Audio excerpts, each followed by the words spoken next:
Okay. It appears that we are live on YouTube. So, okay, I'm going to run down the cast list for the Tempest. It appears 20. that we are live on YouTube. Whoa, that's my voice. Hold on. So, okay. Is that my terrible camera voice? I'm so sorry. Okay. Okay. So I'm going to run down the cast list for the 2026 6th anniversary edition of Corona Cold Reads. We are reading Shakespeare's The Tempest. So in alphabetical order by character, we have Antonio, played by Laura Hubbard. Hello. We have Ariel, played by Elizabeth Ramirez. Hello. Caliban and Caliban is played by Christopher Prentice. Hello. Ferdinand, Mariners, and Francisco is David Nelson. Oh. Gonzalo will be Steve Fisher. Hi, everybody. Good to see y'all. Our Miranda and the Boatswain is Miriam Bachman.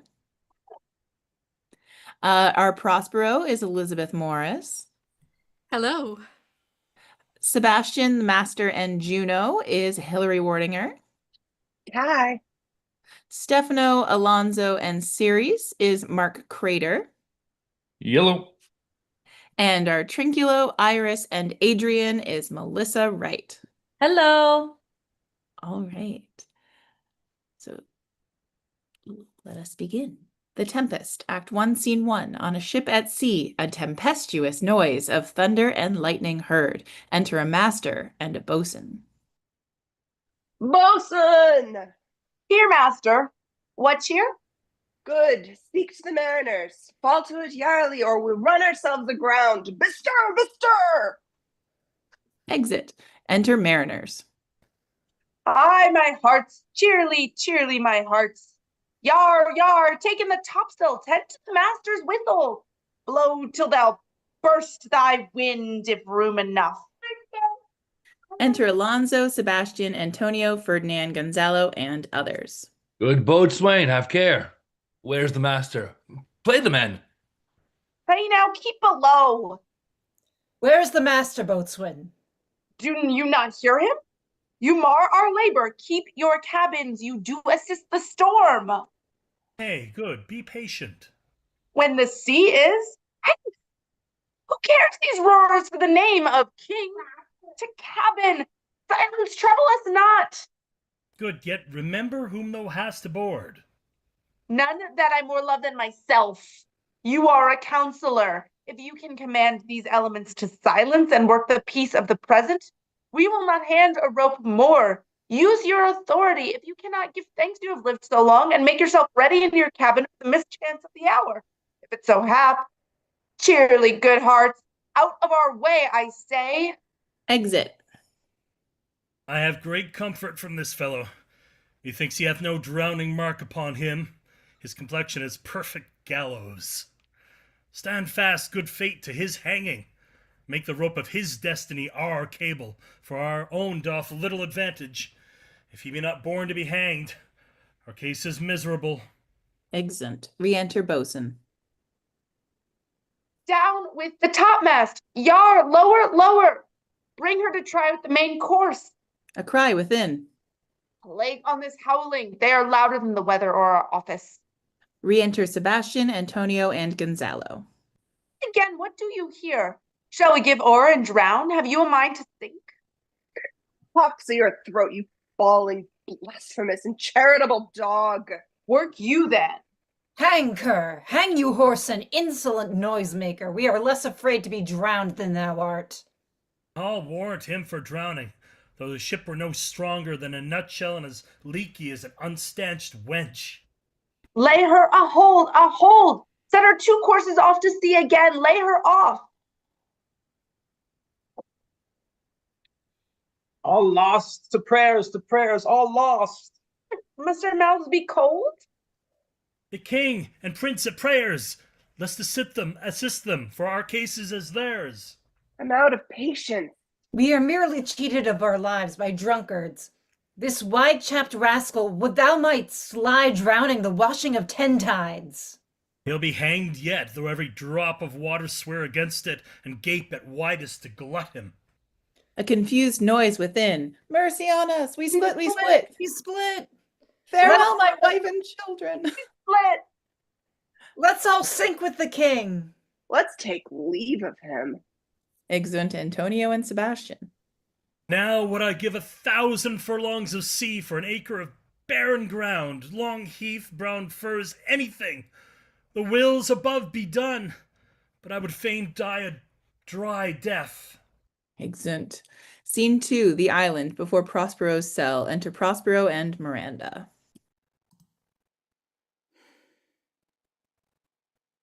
If by your art, my dearest father, you have put the wild waters in this roar, allay them. The sky, it seems, would pour down stinking pitch, but that the sea mounting to the welkin's cheek dashes the fire out. Oh, I have suffered with those that I saw suffer. A brave vessel who had no doubt some noble creature in her, dashed all to pieces. Oh, the cry did knock against my very heart. Poor souls, they perished. Had I been any god of power, I would have sunk the sea within the earth, or ere it should the good ship so have swallowed, and the frotting souls within her. Be collected. No more amazement. Tell your piteous heart there's no harm done.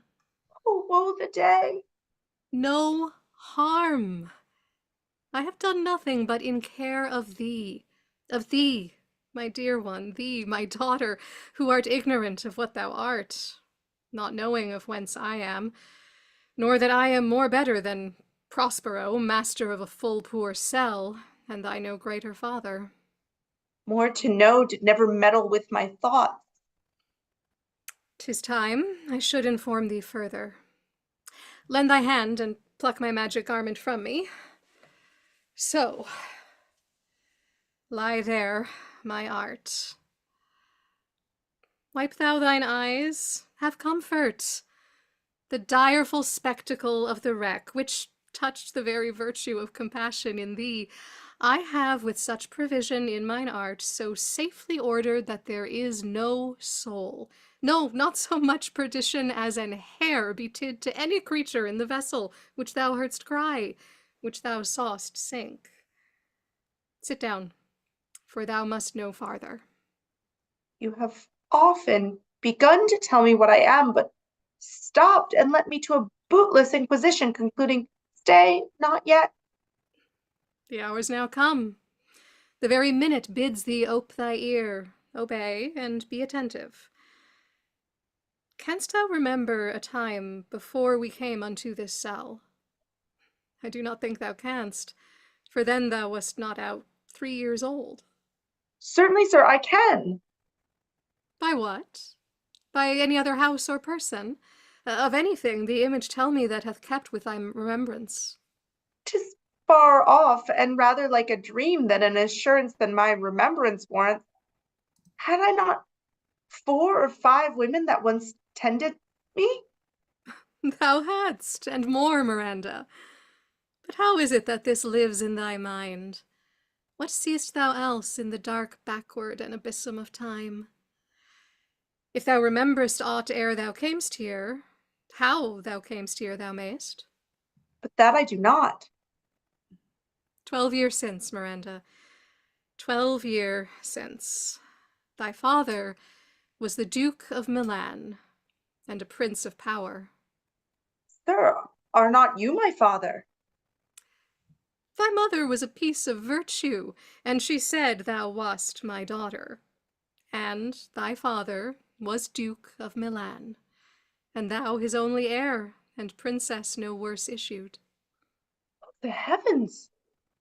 What foul play had we that we came from thence? Or blessed was that we did? Both, my girl. By foul play, as thou sayest, were we heaved thence. But, blessedly, holp hither. Oh, my heart bleeds to think of the teen that I had turned you to, which is from my remembrance. please you farther? My brother and thy uncle called Antonio. I pray thee, mark me, that a brother should be so perfidious. He whom next thyself of all the world I loved, and to him put the manage of my state, as at that time through all the signories it was the first, and Prospero the prime duke, being so reputed in dignity and for the liberal arts without a parallel, those being all my study.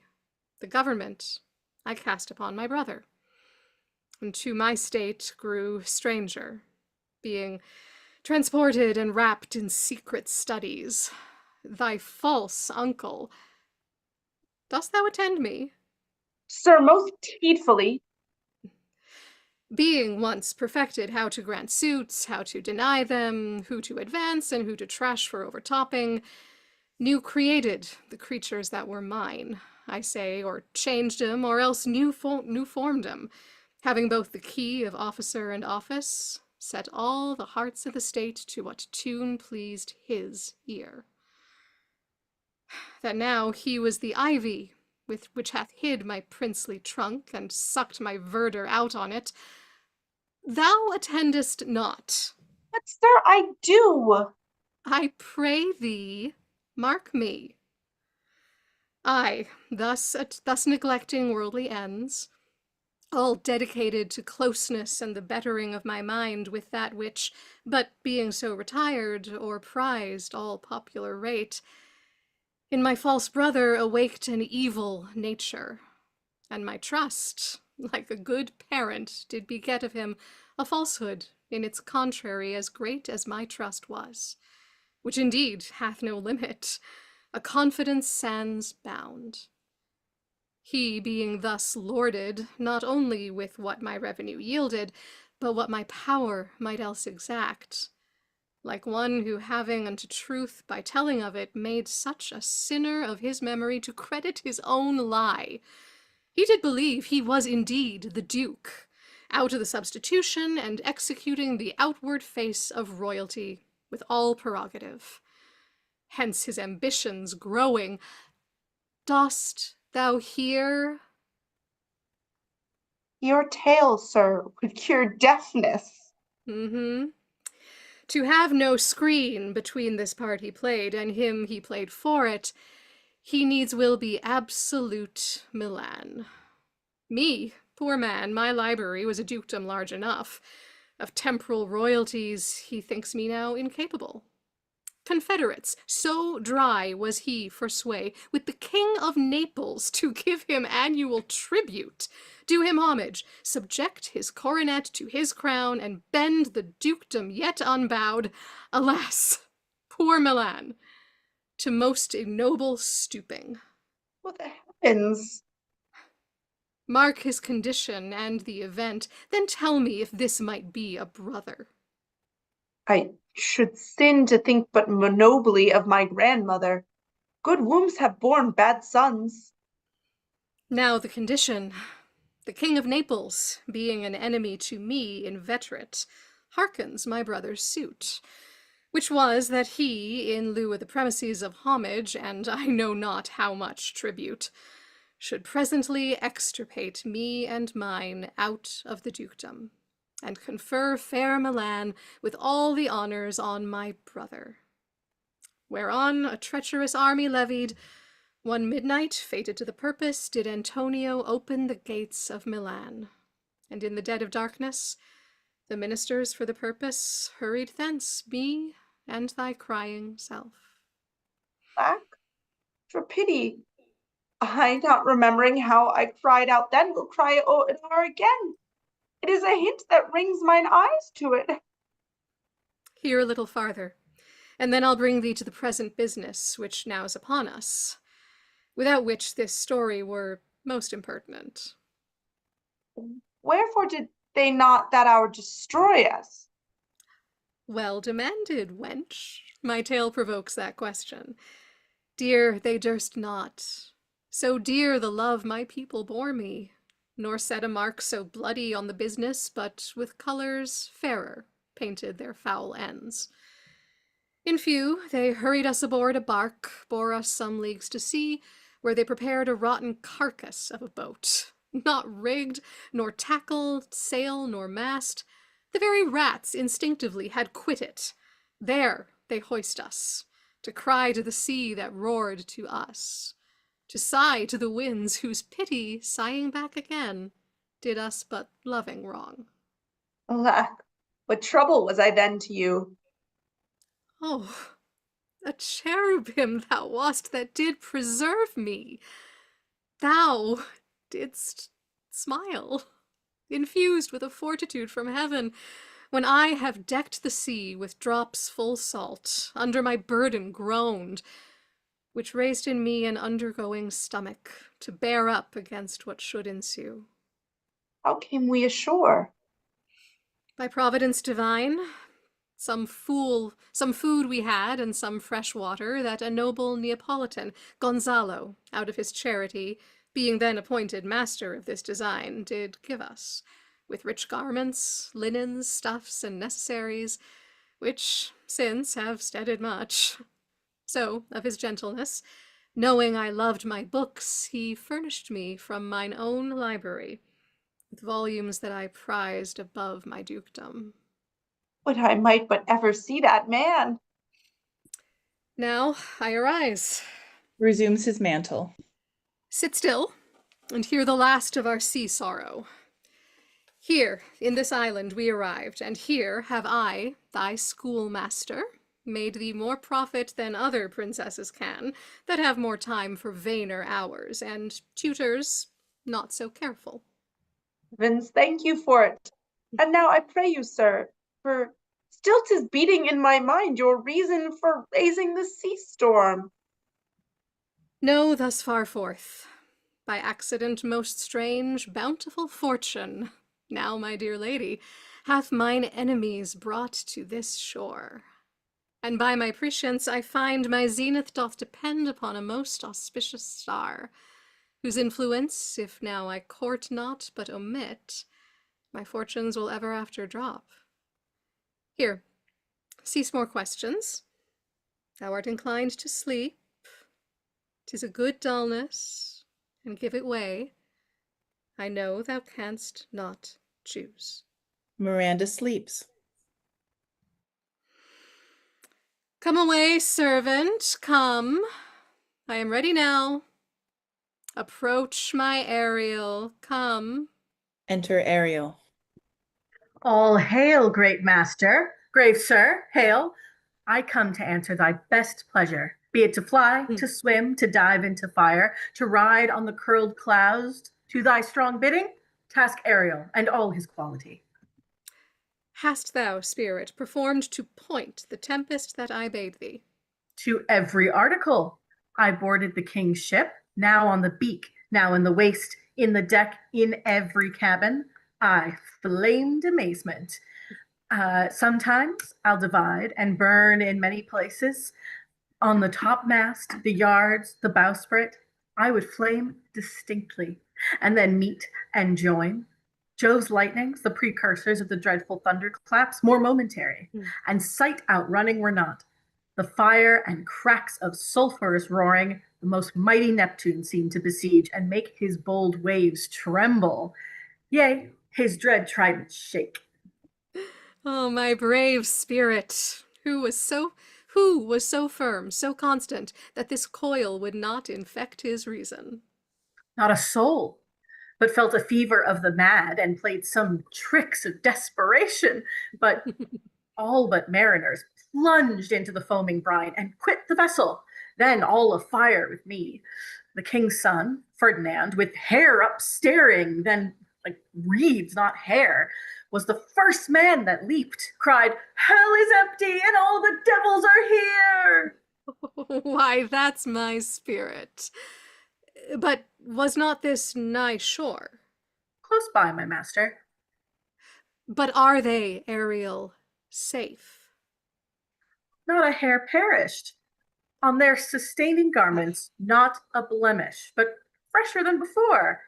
And, as thou badest me, in troops I have dispersed them about the isle. The king's son I have landed by himself. whom I left cooling on the air with sighs and an odd angle of the aisle, sitting, his arms in a sad knot. Of the king's ship, the mariners, say how thou hast disposed, and all the rest of the fleet? Safely in harbor is the king's ship, in a deep nook, where once thou calledst me up at midnight to fetch dew from the still vexed Bermudes. There she's hid.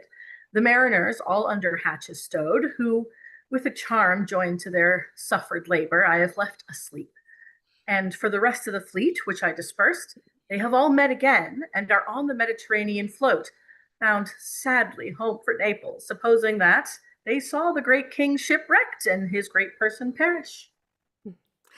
Ariel, thy charge exactly is performed. But there's more work. What is the time of the day? Past the mid-season. At least 2 glasses. The time twixt 6 and now must by us both be spent most preciously. Is there more toil? Since thou dost give me pains, let me remember thee what thou hast promised, which is not yet performed me. How now? Moody, what is't thou canst demand? My liberty! Before the time be out, no more. I prithee, remember I have done thee worthy service, told thee no lies, made thee no mistakings, served without grudge or grumblings. Thou didst promise to bate me a full year. Didst thou forget from what a torment I did free thee? No. Thou dost, and think'st it much to tread the ooze of the salt deep, to run the sharp wind of the north, to do me business in the veins of the earth when it is baked with frost? I do not, sir. Thou liest, malignant thing. Hast thou forgot the foul witch Sycorax, who with age and envy was grown into a hoop? Hast thou forgot her? No, sir. Thou hast. Where was she born? Speak, tell me. Sir, in Argier. Oh, was she so? I must once in a month recount what thou hast been, which thou forget'st. This damned witch Sycorax, for mischiefs manifold and sorceries terrible to enter human hearing, from Argier, thou knowest, was banished. For one thing she did, they would not take her life. Is not this true? Aye, sir. This blue-eyed hag was hither brought with child, and here was left by sailors. Thou, my slave, as thou report'st thyself, wast then her servant.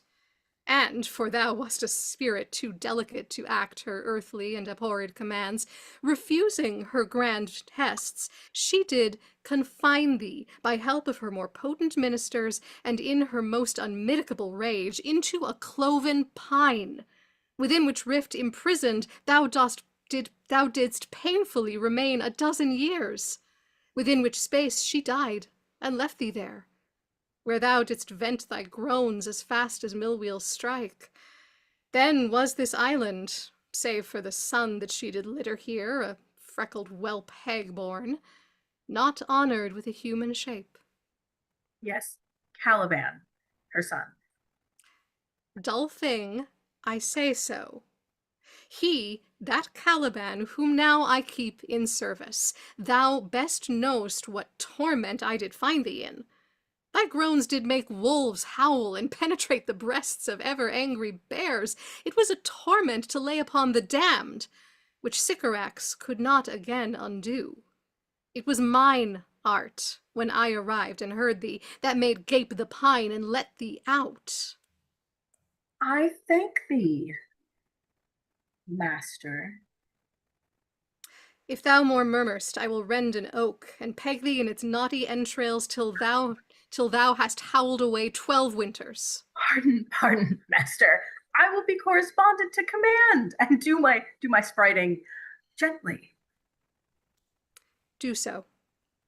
And after 2 days, I will discharge thee. That's my noble master. What shall I do? Say what? What shall I do? Go, make thyself like a nymph of the sea. Be subject to no sight but thine and mine, invisible to every eyeball else. Go, take this shape, and hither come in it. Go, hence with diligence. Exit Ariel. Awake, dear heart, awake. Thou hast slept well. Awake. The strangeness of your story put heaviness in me. Oh, shake it off. Come on, we'll visit Caliban, my slave, who never yields us kind answer. 'Tis a villain, sir. I do not love to look on. But as 'tis, we cannot miss him. He does make our fire, fetch in our wood, and serves in offices that profit us. What ho, slave? Caliban, thou earth, thou, speak. There's wood enough within. Come forth, I say. There's other business for thee. Come, thou tortoise. When? Re-enter Ariel like a water nymph. Oh, fine apparition. My quaint Ariel, hark in thine ear. My lord, it shall be done. Exit. Thou poisonous slave, got by the devil himself upon thy wicked dam, come forth. Enter Caliban. As wicked as e'er my mother brushed with raven's feather from unwholesome fen, drop on you both. A south wind west blow on ye, and blister you all o'er. For this, be sure, tonight thou shalt have cramps, side stitches that shall pen thy breath up. Urchins shall, for that vast of nigh that they may work, all exercise on thee. Thou shalt be pinched as thick as honeycomb, each pinch more stinging than bees that made 'em. I must eat my dinner. This island's mine, by Syparax my mother, which thou tak'st from me. When thou camest first, thou strok'st me, and madest much of me, wouldst give me water with berries in't, and teach me how to name the bigger light, and how the less that burn by day and night. And then I loved thee, and showed thee all the qualities of the isle, the fresh springs, brine pits, barren place, and fertile. Cursed be I that did so. All the charms of Sycorax, toads, beetles, bats light on you. For I am all the subjects that you have, which first was mine own king. And here you sty me in this hard rock, whilst you do keep from me the rest of the island. Thou most lying slave, whom stripes may move, not kindness. I have used thee, filth as thou art, with human care, and lodged thee in mine own cell, till thou didst seek to violate the honor of my child. Oh, would that had been done. Thou didst prevent me. I had peopled else this isle with Calibans. Abhorred slave, which by any print of goodness wilt not take, being capable of all ill. I pitied thee, took pains to make thee speak, taught thee each hour one thing or another. When thou didst not, savage, know thine own meaning, but wouldst gabble like a thing most brutish, I endowed thy purposes with words that made them known. But thy vile race, though thou didst learn, had in it that which good natures could not abide to be with. Therefore wast thou deservedly confined into this rock, who hadst deserved more than a prison. You taught me language, and my profit on't is I know how to curse. The red plague rid you for learning me your language. Oh, hagseed hence! Fetch us in fuel, and be quick, thou art best to answer other business. Shrugg'st thou, malice? If thou neglect'st or dost unwillingly what I command, I'll rack thee with old cramps, fill all thy bones with aches, make thee roar that beasts shall tremble at thy din. No, pray thee. I must obey. His heart is of such power it would control my dam's god, Setebos, and make a vessel of him. So, slave, hence. Exit Caliban. Re-enter Ariel, invisible, playing and singing. Ferdinand following. Come unto these yellow sands, and then take hands. Curtsied when you have and kissed the wild waves whist. Floated featly here and there, and sweet sprites burthen bear. Hark, hark! How the watchdogs bark. Hark, hark! I hear the strain of stuttering chanticleer cry, cock-a-doodle-doo! Where should this music be? In the air or the earth? It sounds no more, and sure it waits upon some god of the island, sitting on a bank, weeping again the king, my father's wreck. This music crept by me upon the waters, allaying both their fury and my passion, with sweet air, thence I have followed it, or it hath drawn me rather, but 'tis gone. No, it begins again.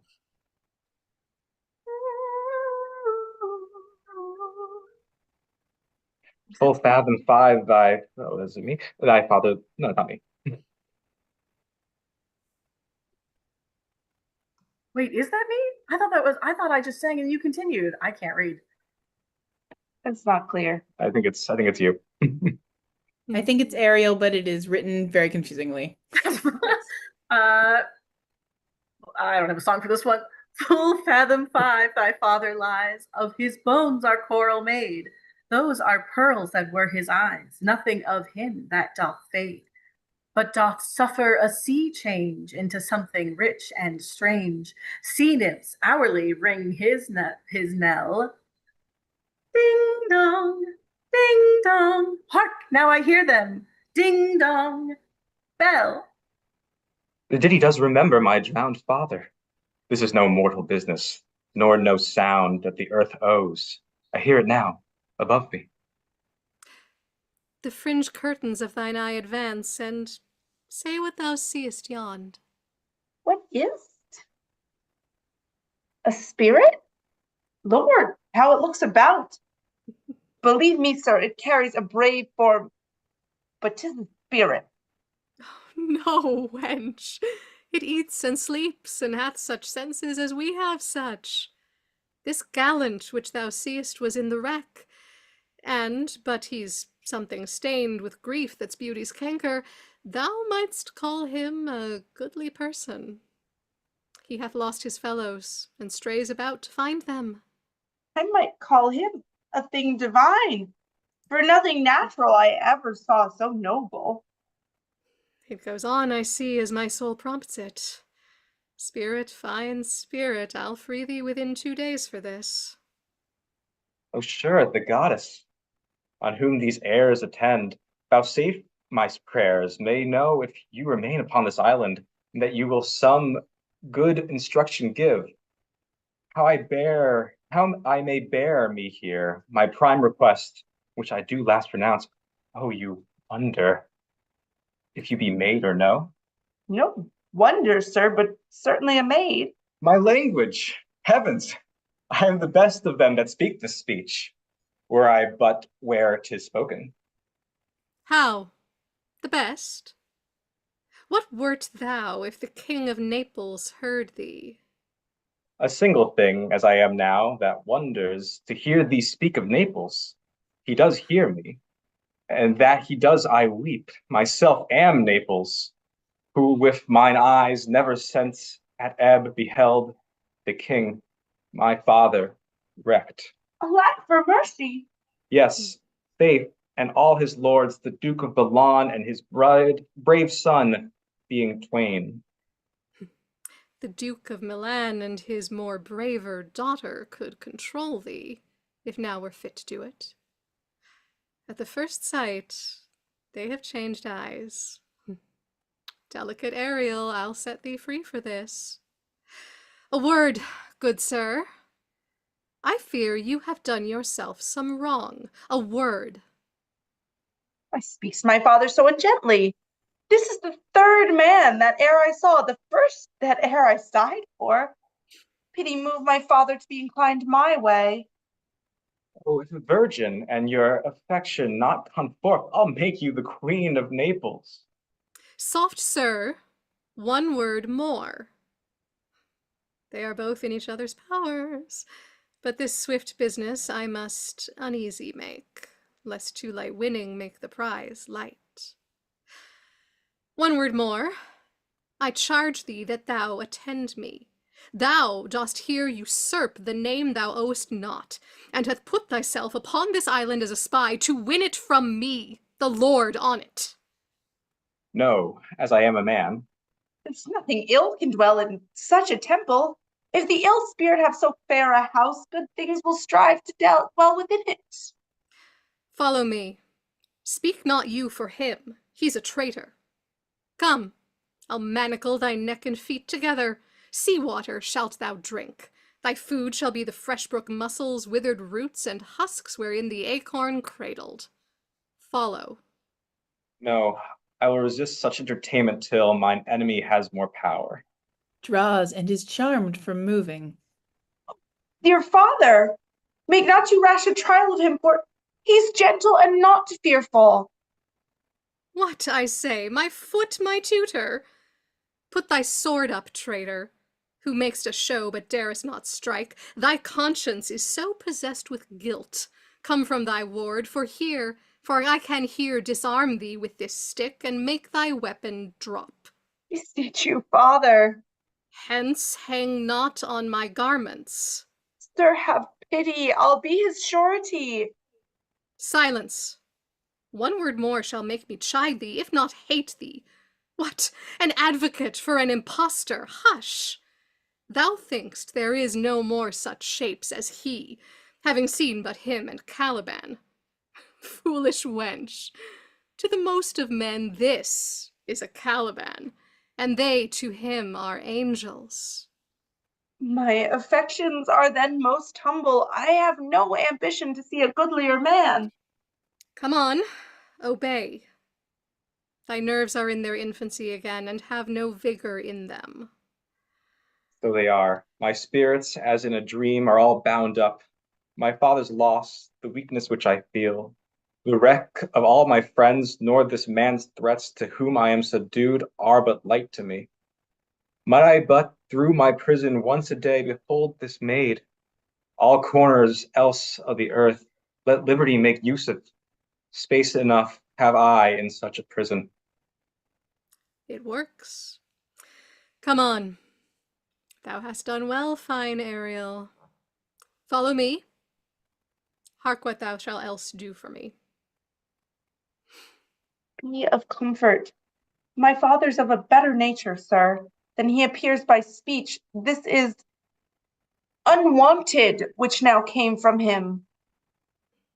Thou shalt be free as mountain winds, but then exactly do all points of my command. To the syllable. Come, follow. Speak not for him. Exeunt. Act 2, Scene 1, another part of the island. Enter Alonso, Sebastian, Antonio, Gonzalo, Adrian, Francisco, and others. Beseech you, sir, be merry. You have cause, so have we all of joy, for our escape is much beyond our loss. Our hint of woe is common. Every day some sailor's wife, the masters of some merchant, and the merchant have just our theme of woe. But for the miracle, our preservation, few in millions can speak like us. Then wisely, good sir, weigh our sorrow with our comfort. Prithee, peace. He receives comfort like cold porridge. The visitor will not give him or so. Look, he's winding up the watch of his wit. By and Sir- by it'll strike. Sir, One towel. when every grief is entertained that's offered, comes to the entertainer. $1. Dolor comes to him indeed.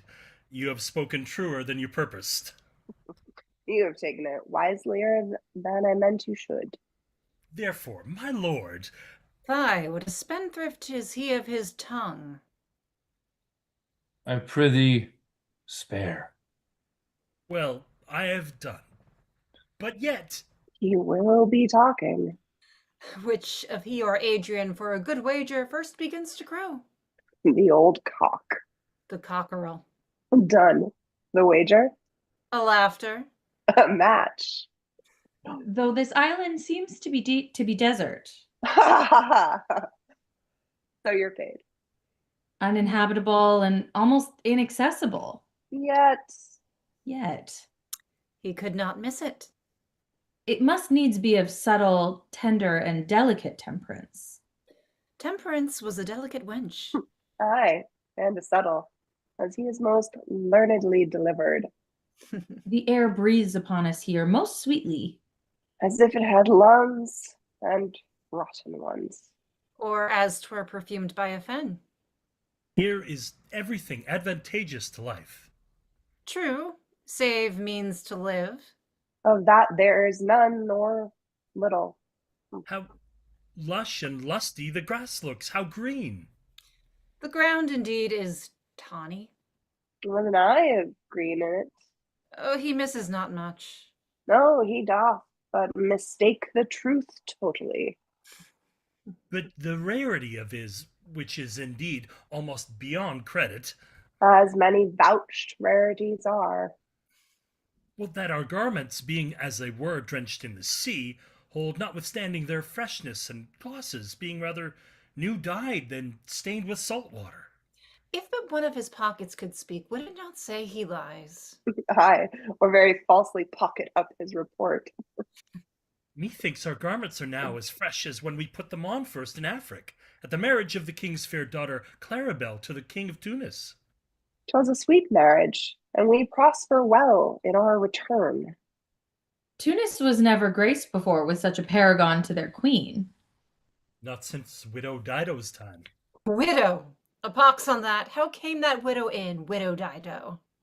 What if he had said widower Aeneas too? Good Lord, how you take it. Widow Dido, said you? You make me study of that. She was of Carthage, not of Tunis. This Tunis, sir, was Carthage. Carthage? I assure you, Carthage. His word is more than the miraculous harpy. He hath raised the wall and houses too. What impossible matter will he make easy next? I think he will carry this island home in his pocket and give it to his son for an apple. And sowing the kernels of it in the sea bring forth more islands. Aye. Why, in good time. Sir, we were talking that our garments seem now as fresh as when we were at Tunis at the marriage of your daughter, who is now queen. And the rarest that e'er came there. Fate, I beseech you, Widow Dido. Oh, Widow Dido, aye, Widow Dido. Is not, sir, my doublet as fresh as the first day I wore it? I mean, in a sort. That sort was well fished for. When I wore it at your daughter's marriage? You cram these words into mine ears against the stomach of my sense. Would I had never married my daughter there. For coming thence, my son is lost, and in my rate, she too, who is so far from Italy removed, I ne'er again shall see her. Oh, thou, mine heir of Naples and Milan, what strange fifth hath made his meal on thee?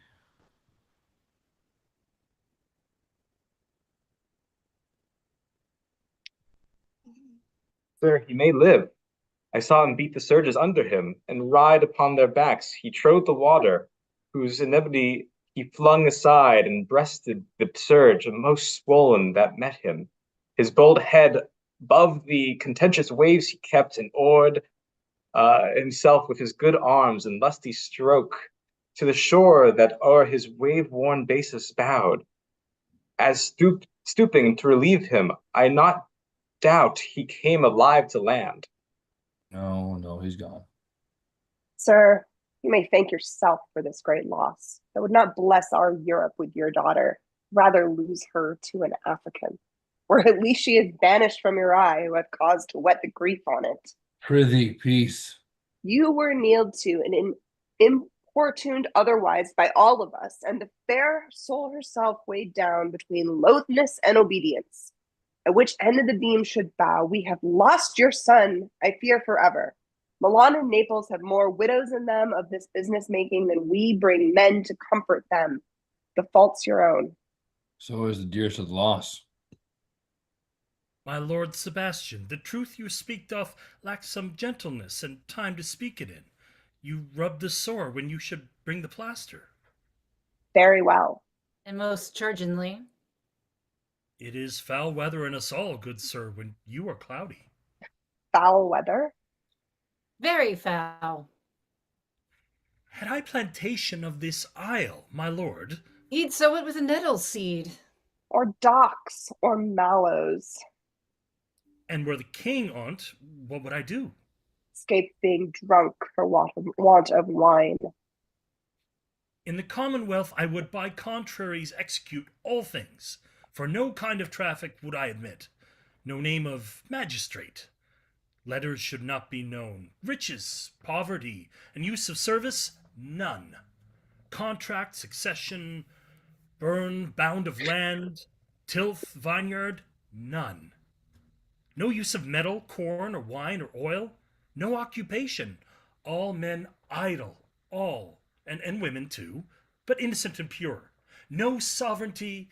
Yet he would be king on it. The latter end of his commonwealth forgets the beginning. All things in common nature should produce without sweat or endeavor.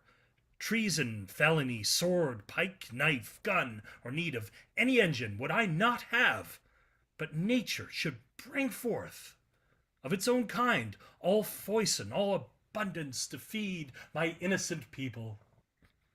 No marrying among his subjects? None, man, all idle, whores and knaves. I would with such perfection govern, sir, to excel the golden age. God save his majesty. Long live Gonzalo. And do you mark me, sir? Prithee, no more, thou dost talk nothing to me. I do well believe, your highness, and did it to minister occasion to these gentlemen, who are of such sensible and nimble lungs that they always used to laugh at nothing. 'Twas you we laughed at. Who in this kind of merry fooling am nothing to you, so you may continue to laugh at nothing still. What a blow was there given! And it had not fallen flat long. You are gentlemen of brave metal. You would lift the moon out of her sphere if she would continue in it 5 weeks without changing. Enter Ariel, invisible, playing solemn music. We would so, and then go a bat-fowling. Nay, good my lord, be not angry. No, I warrant you, I will not adventure my discretion so weakly. Will you laugh me asleep, for I am very heavy. Go sleep and hear us. All sleep except Alonso, Sebastian, and Antonio. What? All so soon asleep? I wish mine eyes would, with themselves, shut up my thoughts. I find they are inclined to do so. Oh, please you, sir, do not omit the heavy offer of it. It seldom visits sorrow. When it doth, it is a comforter. We too, my lord, will guard your person while you take your rest and watch your safety. Thank you. Wondrous heavy. Alonso sleeps. Exit Ariel. Strange drowsiness possesses them. It is the quality of the climate. Why doth it not then our eyelids sink? I find not myself disposed to sleep. Nor I. My spirits are nimble. They fell together all, as by consent, they dropped as by thunderstroke. What might, worthy Sebastian, oh, what might, no more. And yet methinks I see it in thy face. What thou shouldst be, the occasion speaks thee, and my strong imagination sees a crown dropping upon thy head. What? Art thou waking? Do you not hear me speak? I do, and surely it is a sleepy language, and thou speaks out of thy sleep. What is it thou didst say? This is strange repose, to be asleep with eyes wide open, standing, speaking, moving, and yet so fast asleep. Noble Sebastian, thou lett'st thy fortune sleep, Die rather winkest while thou art waking. Thou dost snore distinctly. There's meaning in thy snores. I am serious. I am more serious than my custom. You must be so too, if heed me which to do trebles the oar. Well, I am standing water. I'll teach you how to flow. Do so. To ebb hereditary sloth instructs me. Oh, if you but knew how you the purpose cherish, whiles thus you mock it, how in stripping it you more invest it. Ebbing men, indeed, most often do so near the bottom run by their own fear or sloth. Prithee, say on. The setting of thine eye and cheek proclaim a matter from thee, and a birth indeed which throws thee much to yield. Thus, sir, although this lord of weak remembrance this, who shall be of as little memory when he is earthed, hath here almost persuade, for he's a spirit of persuasion only, professes to persuade the king his son's alive. 'Tis as impossible that he's undrowned as he that sleeps here swims. I have no hope that he is undrowned. Oh, if out of that great no hope, what great hope have you? No hope that way is. Another way so high a hope that even ambition cannot pierce a wink beyond. But doubt discovery there. Will you grant with me that Ferdinand is drowned? And he's gone. Then tell me, who's the next heir of Naples? Caliban. She that is Queen of Tunis. She that dwells 10 leagues beyond man's life. She that from Naples can have no note, unless the sun were post. The man in the moon's chew slow, till new-born chins be rough and razorable. She that, from whom we all were sea-swallowed, though some cast again, and by that destiny to perform an act, whereof what's past is prologue, what to come in yours and my discharge. What stuff is this? How say you? 'Tis true, my brother's daughter's queen of Tunis, so she's the heir of Naples. Twixt which regions there is some space. A space whose every cubit seems to cry out, how shall that Claribel measure us back to Naples? Keep in Tunis and let Sebastian wake. Say, this were death that now hath seized them. Why, they were no worse than now they are. There be that can rule Naples as well as he that sleeps. Lords that can prate as amply and unnecessarily as this Gonzalo. I myself could make a chuff of as deep chat. Oh, that you bore the mind that I do. What a sleep were this for your advancement. Do you understand me? Methinks I do. And how does your content tender your own good fortune? I remember you did supplant your brother Prospero. True. And look how well my garments sit upon me. Much feater than before. My brother's servants were then my fellows, now they are my men. But for your conscience? Aye, sir. Where lies that?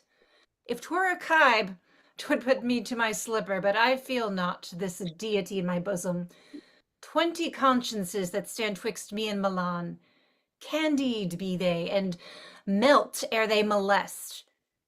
Here lies your brother, no better than the earth he lies upon.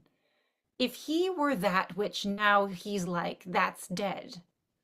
Whom I with this obedient steel, 3 inches of it, can lay to bed forever. Whiles you doing thus to the perpetual wink, for I might put this ancient morsel, this Sir Prudence, who should not upbraid our course.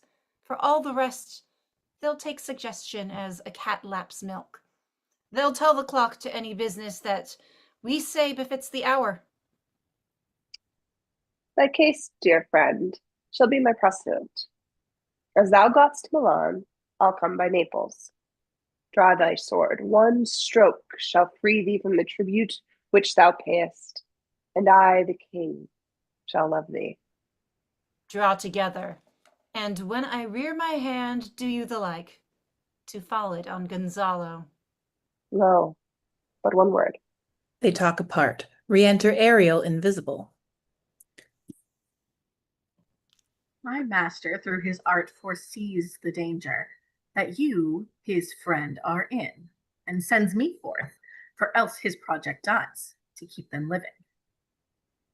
Will you here do snoring lie? Open-eyed conspiracy, if timed I'll take. If of life you keep a care, shake off slumber and beware. Awake, awake.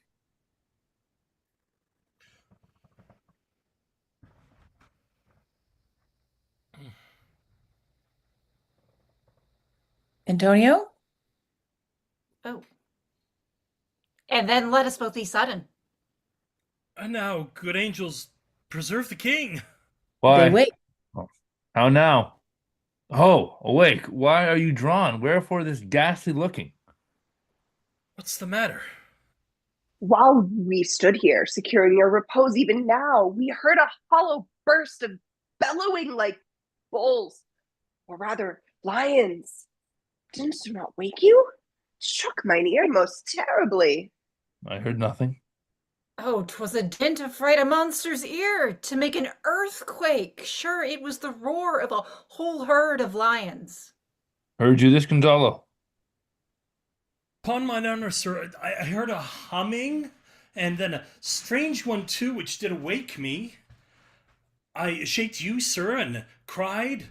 As mine eyes opened, I saw their weapons drawn. There was a noise, that's verily. 'Tis best we stand upon our guard, or that we quit this place. Let's draw our weapons. Lead off this ground, and let's make further search for my poor son. Heavens keep him from these beasts, for he is sure of the island. Lead away. Prospero, my lord, shall know what I have done. So, king, go safely on to seek thy son. Exeunt. Scene 2, another part of the island. Enter Caliban with a burden of wood, a noise of thunder heard. All the infections that the sun packs up from bogs, fens, flats on Prosper fall and make him by inch meal a disease. His spirits hear me, and yet I needs must curse. But they'll not pinch, fright me with urchin shows, pinch me of the mire, nor lead me like a firebrand to the dark out of my way, unless he bid 'em. But for every trifle are they set upon me, sometime like apes that mow and chatter at me, and after bite me, then like hedgehogs, which lie tumbling in my barefoot way, and mount their pricks at my footfall.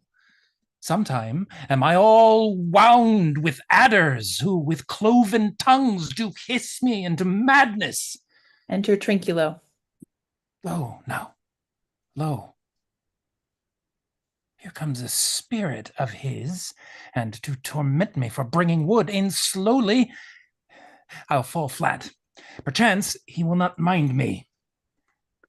Here's neither bush nor shrub to bear off any weather at all, and another storm brewing. I hear it sing of the wind. Yon same black cloud, yon huge one, looks like a foul bombard that would shed his liquor. If it should thunder as it did before, I know not where to hide my head. Yon same cloud cannot choose but fall by pailfuls. What have we here? A man or a fish? Dead or alive? A fish. He smells like a fish, and a very ancient and fish-like smell, a kind of not of the newest poor John. A strange fist.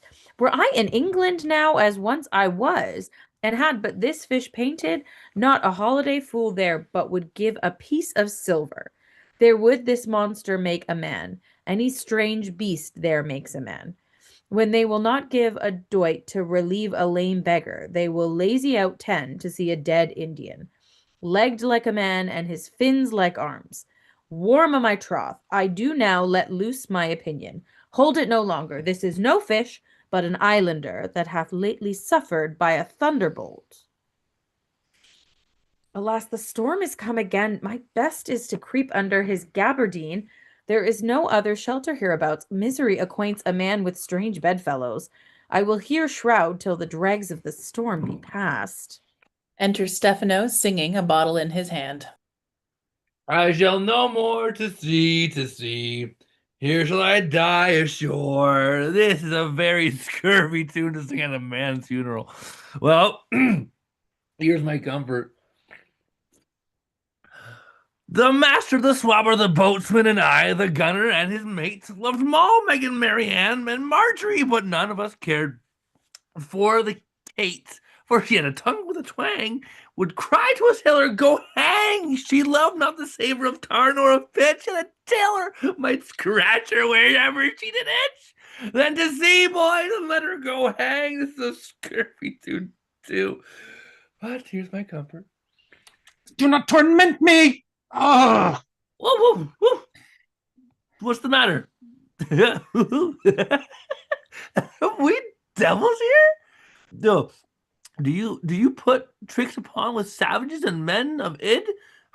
No, I have not escaped drowning to be afeard now of your 4 legs, where it has been said, as a proper man as ever went on 4 legs cannot make him give ground, and it shall be said so again with Stephano breathed at nostrils. The spirit torments me. Oh! Ooh, this is some monster of the isle with 4 legs who hath got, as I take it, an ague, where the devil should he learn our language. I will give him some relief, if it be but for that. I can recover him and keep him tame and go to Naples with him. He's a present for any emperor that ever trod on neat's leather. Do not torment me, prithee. I'll bring my wood home faster.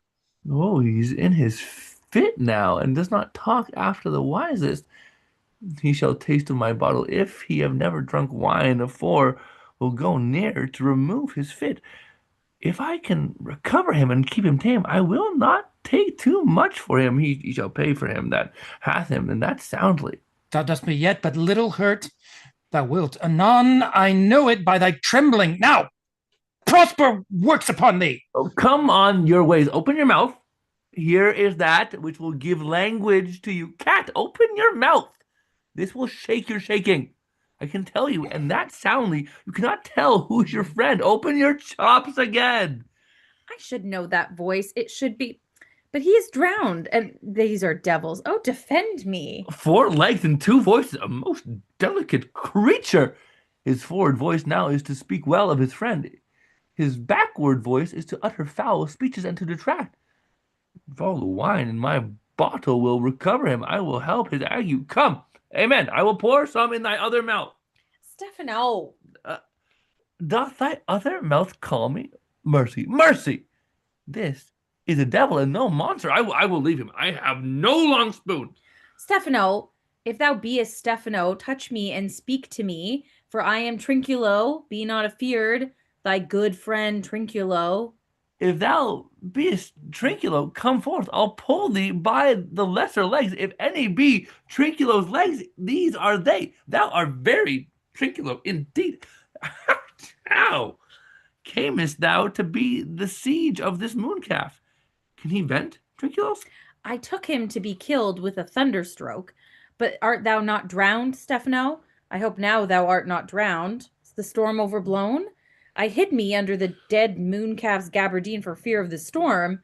And art thou living, Stephano? Oh, Stephano, 2 Neapolitans escaped. Prithee, do not turn me about. My stomach is not constant. These be fine things, and if they be not sprites, that's a brave god, and bears celestial liquor. I will kneel to him. How didst thou escape? How camest thou hither? Swear by this bottle. How camest thou hither? I escaped upon a bunt of sack which the sailors heaved overboard by this bottle, which I made of the bark of a tree with mine own hands since I was cast ashore. I'll swear upon that bottle to be thy true subject, for thy liquor is not earthly. Here, swear then how thou escapest. Swum ashore, man, like a duck. I can swim like a duck, I'll be sworn. Here, kiss the book. Thou canst swim. Though thou canst swim like a duck, thou art made like a goose. Oh, Stephano, hast any more of this? The whole butt, man. My cellar is in a rock by the seaside where my wine is hid. How now, mooncalf? How does thine ague? Hast thou not dropped from heaven? Out of the moon, I do assure thee. I was the man in the moon when the time was. I have seen thee in her, and I do adore thee. My mistress showed me thee, and thy dog, and thy bush. Come, swear to that. Kiss the book. I will furnish it anon with new content. Swear. By this good light, this is a very shallow monster. I have feared of him, a very weak monster. The man in the moon, a most poor, credulous monster. Well-drawn monster, in good sooth. I'll show thee every fertile inch of the isle, and I will kiss thy foot, I prithee. Be my god. By this light, a most perfidious and drunken monster. When God's asleep, he'll rob his bottle. I'll kiss thy foot. I'll swear myself thy subject. Come on then, down and swear. I shall laugh myself to death at this puppy-headed monster. A most scurvy monster. I could find in my heart to beat him. Come, kiss. But that the poor monster's in drink. An abominable monster. I'll show thee the best springs. I'll pluck thee berries. I'll fish for thee and get thee wood enough. A plague upon the tyrant that I serve. I'll bear no more sticks for him, but follow thee, thou wondrous man. A most ridiculous monster to make a wonder of a poor drunkard. I prithee, let me bring thee where crabs grow, and I with my long nails will dig thee pig nuts, show thee a jay's nest, and instruct thee how to snare the nimble marmoset. I'll bring thee to clustering filberts, and sometimes I'll get thee young scammels from the rock. Wilt thou go with me? I prithee now, lead the way without any more talking. Trinculo, the king and all our company else being drowned, we will inherit here. Here, bear my bottle, fellow Trinculo. We'll fill him by and by again. Oh, farewell, master. Farewell, master. Farewell. A howling monster. A drunken monster. No more dams I'll make for fish. No fetching, firing, and requiring. No scrape trencher nor wash dish. Ban, Caliban has a new master. Get a new man. Freedom, heyday, freedom, heyday, freedom. No, brave monster, lick away. Excellent. Act 3, Scene 1, before Prospero's cell. Enter Ferdinand bearing a log.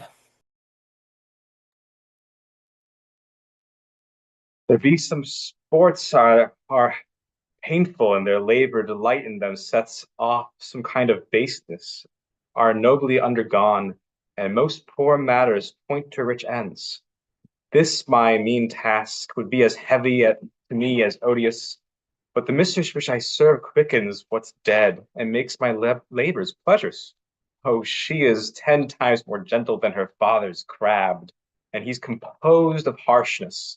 I must remove some thousands of these logs and pile them up upon a sore injunction. My sweet mistress weeps when she sees me work, and says such baseness had never, like executor, I forget. But these sweet thoughts do even refresh my labors, most busy lest when I do it. Enter Miranda and Prospero at a distance, unseen. Lass now, pray you, work not so hard. I would the lightning had burnt up those logs that you are enjoined to pile. Pray set it down and rest you. When this burns, 'twill weep for having wearied you. My father is hard at study. Pray now, rest yourself. He is safe for these 3 hours. O most dear mistress, the sun will set before I shall discharge what I must strive to do. If you'll sit down, I'll bear your logs the while. Pray, give me that. I'll carry it to the pile. O precious creature, I had rather crack my sinews, break my back, than that you should such dishonor undergo, while I sit lazy by. It would become me as well as it does you, and I should do it with much more ease. For my goodwill is to do it, and yours it is against. Poor worm, thou art infected. This visitation shows it. You look wearily. No, noble mistress, 'tis fresh morning with me when you are by at night. I do beseech you, chiefly, that I might set in my prayers. What is your name? Miranda. Oh, my father, I have broke your hest to say so. Admired Miranda. Indeed, the top of admiration, worth what's dearest to the world. Full many a lady I've eyed with best regard, and many a time the harmony of their tongues hath into bondage brought my too diligent ear. For several virtues I have liked several women, never any with no so fun soul, but some defect in her did quarrel with the noblest grace she owed, but put it to the foil. But you, oh you, so perfect, so peerless, are created of every creature's best. I do not know one of my sex, no woman's face remember, save from my glass mine own, nor have I seen more that I may call men than you, good friend. And my dear father, how features are abroad, I am skilless of. But by my modesty, the jewel in my dower, I would not wish any companion in the world but you. Nor can imagination form a shape besides yourself to like of. But I prattle something too wildly, and my father's precepts I therein do forget. I'm in my condition, a prince, Miranda. I do think a king. I would not so, and would no more endure the wooden slavery than to suffer the flesh fly blow my mouth. Hear my soul speak. The very instant that I saw you, did my heart fly to your service.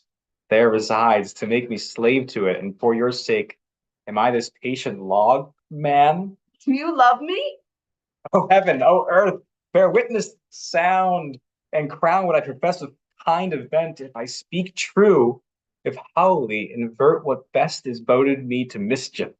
I am beyond all limit of what else I in the world do love, prize, honor you. I am a fool to weep what I am glad at. Fair encounter of two most rare affections. Heavens rain grace on that which breeds between them. Wherefore weeps you? At mine unworthiness that dare not offer what I desire to give, and much less take what I shall die to want. But this is trifling, and all the more it seeks to hide itself, the bigger bulk it shows. Hence bashful cunning, and prompt me, plain and holy innocence. I am your wife, if you will marry me. If not, I'll die your maid. To be your fellow you may deny me, but I'll be your servant, whether you will or no.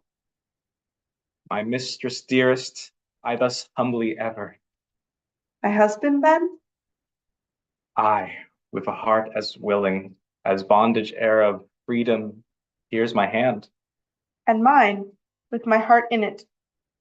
And now farewell, till half an hour hence. 1,000,000. Exeunt Ferdinand and Miranda severally. So glad of this as they I cannot be, who are surprised withal. But my rejoicing at nothing can be more.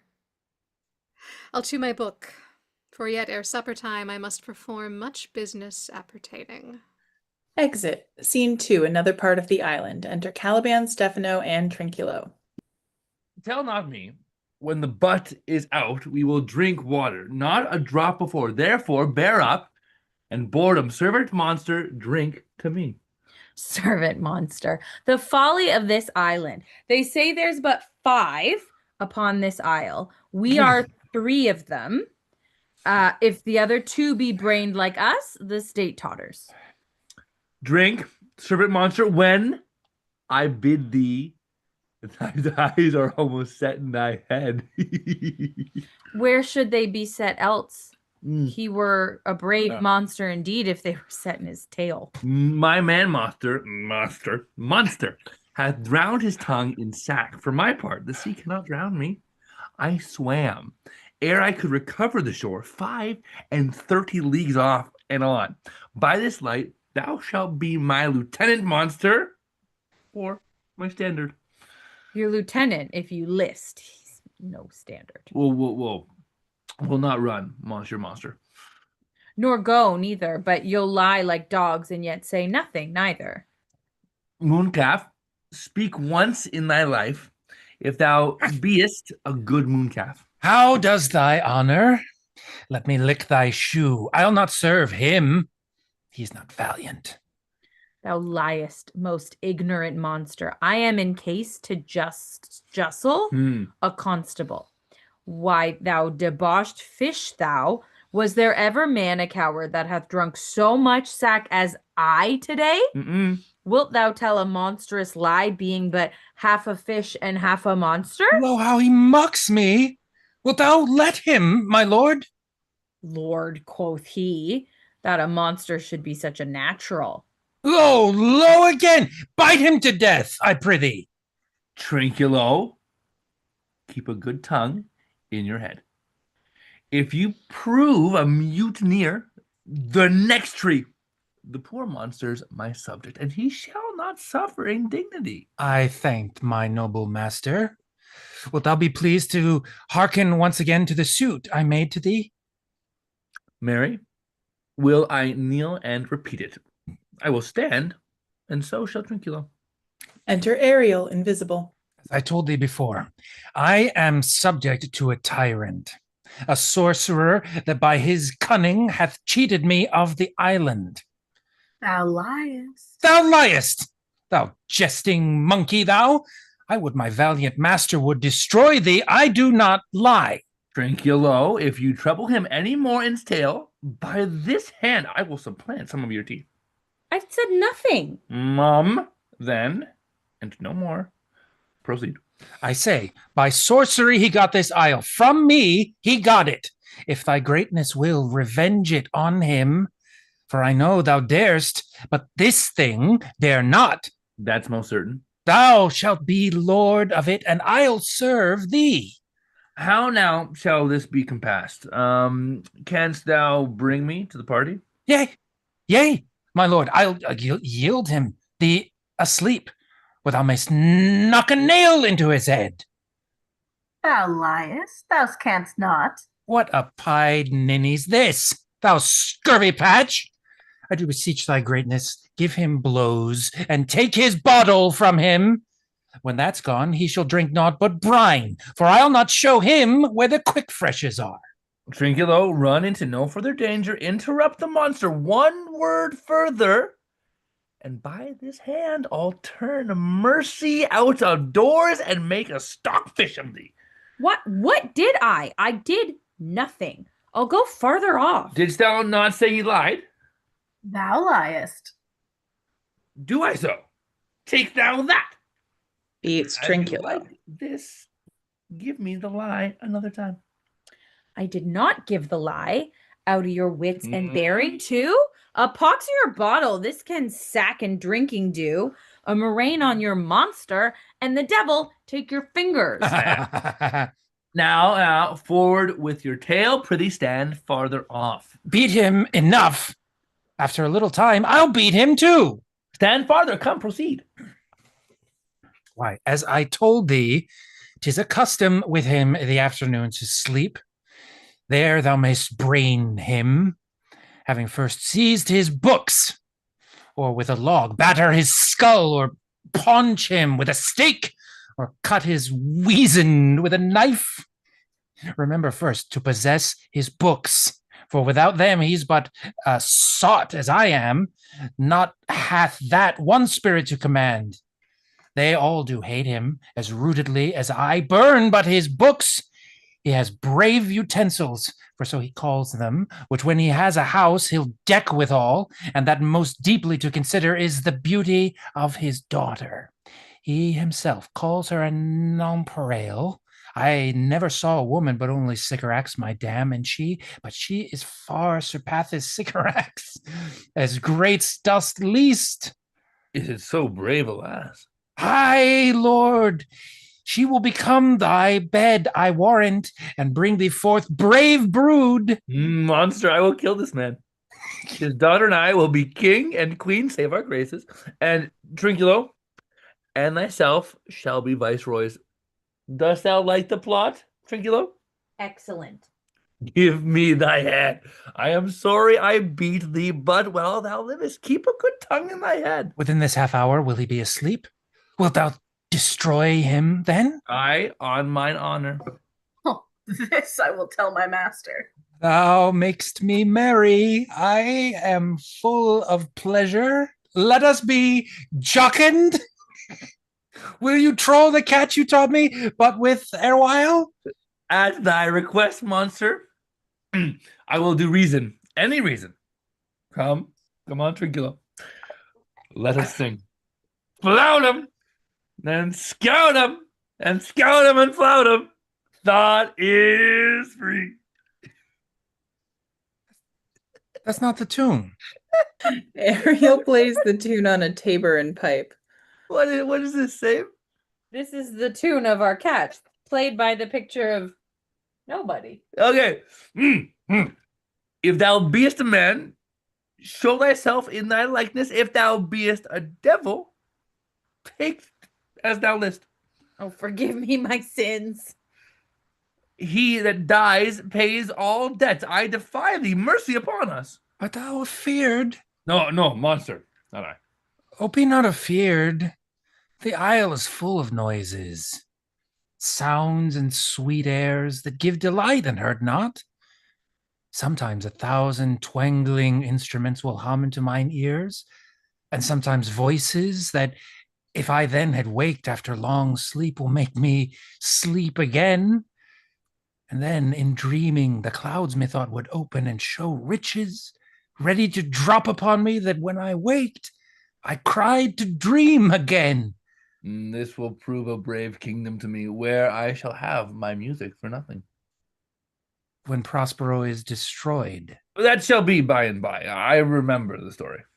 The sound is going away. Let's follow it and then after do our work. Lead, monster. We'll follow. I would I could see this tabor. He lays it on. Wilt come? I'll follow, Stephano. Exeunt. Scene 3, another part of the island. Enter Alonso, Sebastian, Antonio, Gonzalo, Adrian, Francisco, and others. By our Lakin, I can go no further, sir. My old bones ache. Here's a maze trod indeed through forthrights and meanders. By your patience, I needs must rest me. Old lord, I cannot blame thee. Who am I myself? Who am myself attached with weariness to the dulling of my spirits? Sit down and rest. Even here I will put off my hope and keep it, no longer for my flatterer. He is drowned, whom thus we stray to find, and the sea mocks our frustrate search on land. Well, let him go. I am right glad that he's so out of hope. Do not for one repulse forgo the purpose that you resolve to effect. The next advantage we will take thoroughly. Let it be tonight. For now they are oppressed with travel. They will not, nor cannot use such vigilance as when they are fresh. I'll say tonight, no more. What harmony is this? My good friends, hark. Marvelous sweet music. Enter Prospero above, invisible. Enter several strange shapes, bringing in a banquet. They dance about with gentle action of salutation, and inviting the king, etc., in company to eat, they depart. Give us kind keepers, heaven. What are these? What were these? A living drollery. Now I will believe that there are unicorns. That in Arabia there is one tree, the phoenix throne, one phoenix at this hour reigning there. I'll believe both. And what does else want credit? Come to me, and I'll be sworn 'tis true. Travelers ne'er did lie, though fools at home condemn 'em. If in Naples I should report this now, would they believe me? If I should say I saw such islanders, for certes these are people of the island, who, though they are of monstrous shape, yet, note, their manners are more gentle, kind than of our human generation, you shall find many, nay, almost any. Honest lord, thou hast said well. For some of you there present are worse than devils. I cannot too much muse such shapes, such gesture, and such sound, expressing, although they want the use of tongue, a kind of excellent dumb discourse. Oh, praise in departing. They vanished strangely. No matter, since they have left their viands behind. For we have stomachs. Will't please you to taste of what is here? Not I. Faith, sir, you need not fear. When we were boys, who would believe that there were mountaineers, dew-lapped like bulls, whose throats had hanging at them wallets of flesh? Or that there were such men whose heads stood in their breasts? Which now we find each putter out of 5 for one will bring us good warrant of. I will stand to and feed, although my last no matter, since I feel the best is past. Brother, my lord the duke, stand to and do as we. Thunder and lightning. Enter Ariel like a harpy, claps his wings upon the table, and with a quaint device, the banquet vanishes. You are 3 men of sin, whom destiny that hath to instrument this lower world, and what is in it. The never surfeited sea hath caused to belch you up. And on this island where man doth not inhabit, you mongst men being most unfit to live, I have made you mad. And even with such like valor, men hang and drown their proper selves. Alonso, Sebastian, and company draw their swords. You fools! I and my fellows are ministers of fate. The elements of whom your swords are tempered may as well wound the loud winds, or with besmocked at stabs kill the still closing waters, as diminish one dowel that's in my plume. My fellow ministers are like invulnerable. If you could hurt, your swords are now too massy for your strengths and will not be uplifted. But remember, for that's my business to you, that you 3 from Milan did supplant good Prospero, exposed unto the sea, which hath requited him and his innocent child, for which foul deed the powers, delaying, not forgetting, have incensed the seas and shores, yea, all the creatures, gainst your peace. Be of thy son, Alonso, they have bereft, and do pronounce by me lingering perdition, worse than any death can be at once, shall step by step attend you and your ways, whose wraths to guard you from, which here in this most desolate isle, else falls upon your heads, is nothing but heart sorrow and a clear life ensuing. He vanishes in thunder. Then, to soft music, enter the shapes again and dance with mocks and mows and carrying out the table. Bravely the figure of this harpy hast thou performed, my Ariel. A grace it had, devouring. Of my instruction hast thou nothing bated in what thou hadst to say. So, with good life and observations strange, my meaner ministers their several kinds have done. My high charms work, and these mine enemies are all knit up in their distractions. They are now in my power, and in these fits I leave them, while I visit young Ferdinand, whom they suppose is drowned, and his and mine loved darling. Exit above. In the name of something holy, sir, why stand you in this strange stare? Oh, it is monstrous. Monstrous. Methought the billows spoke and told me of it. The winds did sing it to me, and the thunder, the deep and dreadful organ pipe, pronounced the name of Prosper. It did base my trespass. Therefore my son in the ooze is bedded, and I'll seek him deeper than ever plummet sounded, and with him there lie mudded. Exit. But what fiend at a time I'll fight their legions o'er. I'll be thy second. Exit Sebastian and Antonio. All 3 of them are desperate. Their great guilt, like poison given to work a great time after, now gins to bite the spirits. I do beseech you that are of suppler joints, follow them swiftly, and hinder them from what this ecstasy may now provoke them to. Follow, I pray you. Exeunt. Act 4, Scene 1, before Prospero's cell. Enter Prospero, Ferdinand, and Miranda. If I have too austerely punished you, your compensation makes amends. For I have given you here a third of mine own life, or that for which I live, who once again I tender to thy hand. All thy vexations were but my trials of thy love, and thou hast strangely stood the test here. Afore heaven, I ratify this my rich gift.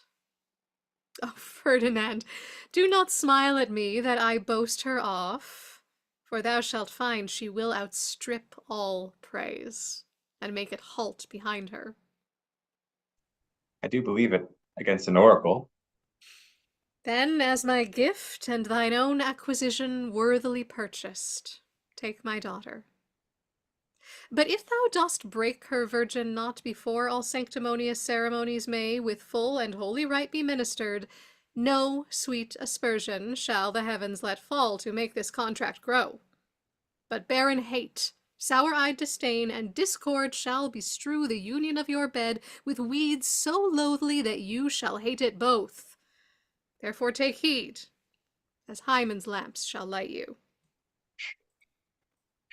As I hope for quiet days, fair issue and long life, with such love as 'tis now, the murkiest den, the most opportune place, the strongest suggestion, our worser genius shall never melt mine honor into lust, to take away the edge of that day's celebration, when I shall think, or Phoebus' steeds are foundered, or night kept chained below. Fairly spoke. Sit then, and talk with her. She is thine own. What, Ariel? My industrious servant, Ariel. Enter Ariel. What would my potent master? Here I am. Thou and thy meaner fellows your last service did worthily perform, and I must use you in such another trick. Go, bring the rabble, or whom I have given thee power, here, to this place. Incite them to quick motion, for I must bestow upon the eyes of this young couple some vanity of mine art. It is my promise, and they expect it from me. Presently? Aye, with a twink. Before you can say come and go and breathe twice and cry so and so, each one tripping on his toe, we'll be here with mop and mow.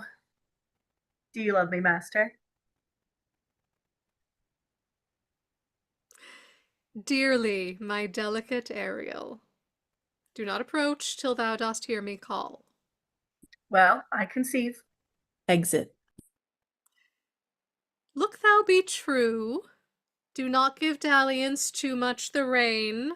The strongest oaths are straw to the fire in the blood. Be more abstemious, or else good night your vow. I warrant you, sir, the white cold virgin snow upon my heart abates the ardor of my liver. Well, now come, my Ariel. Bring a corollary rather than want a spirit. Appear, and pertly, no tongue, all eyes, be silent. Soft music. Enter Iris.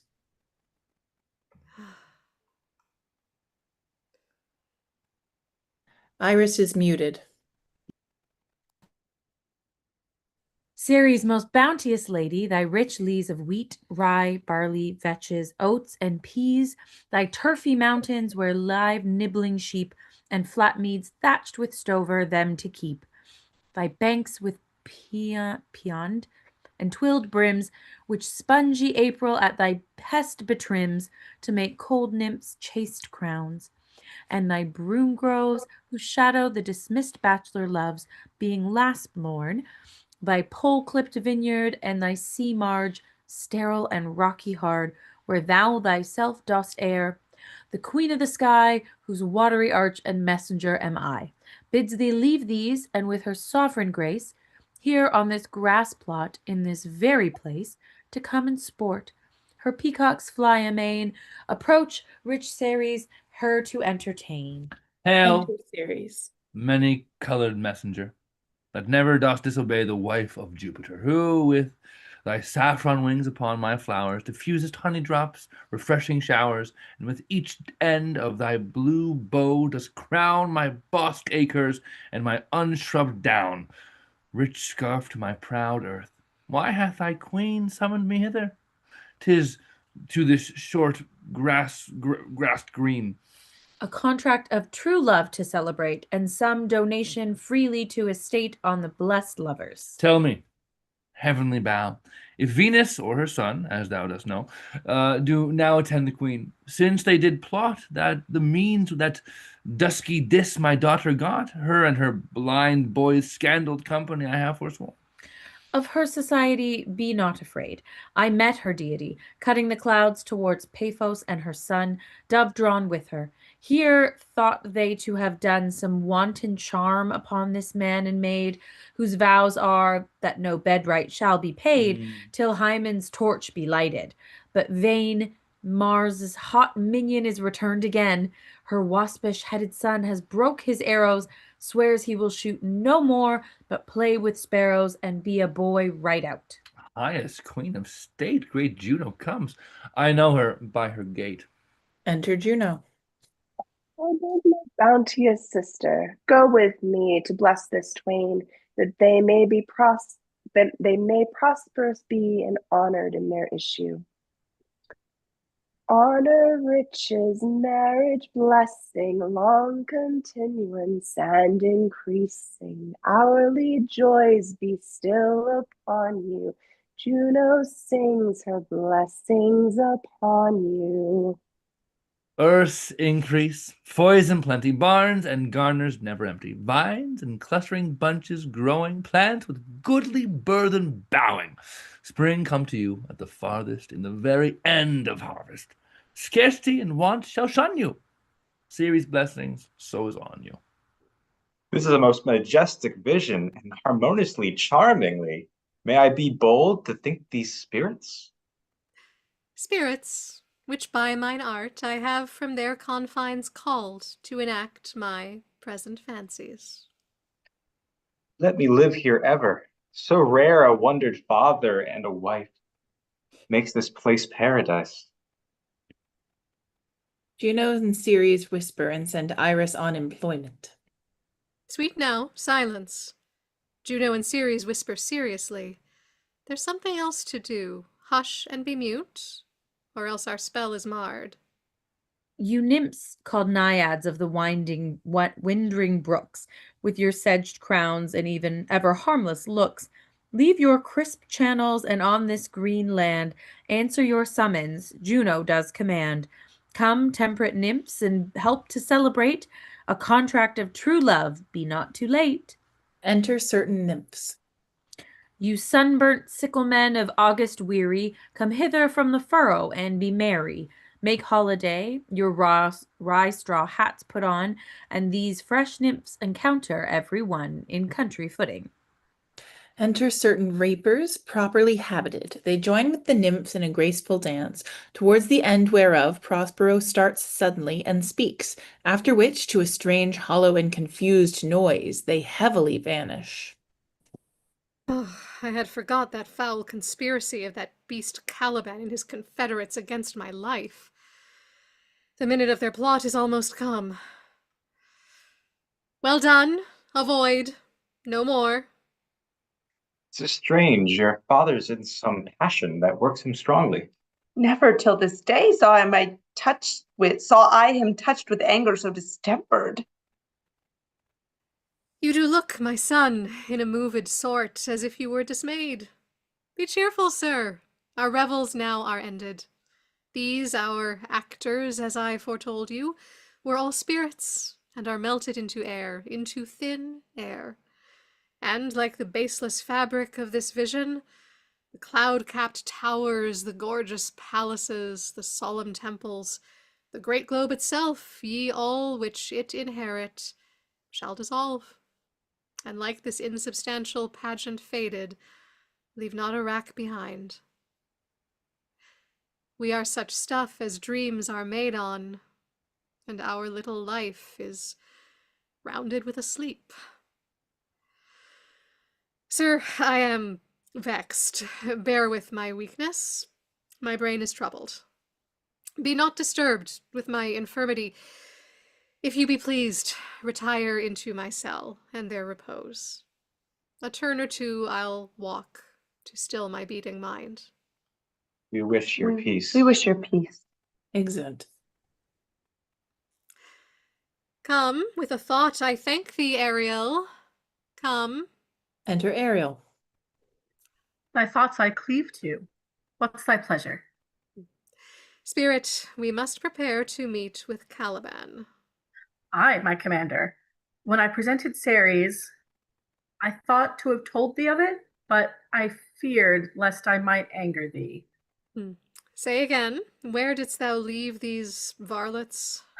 I told you, sir, they were red hot with drinking, so fun of valor that they smote the air for breathing in their faces, beat the ground for kissing of their feet, yet always bending towards their project.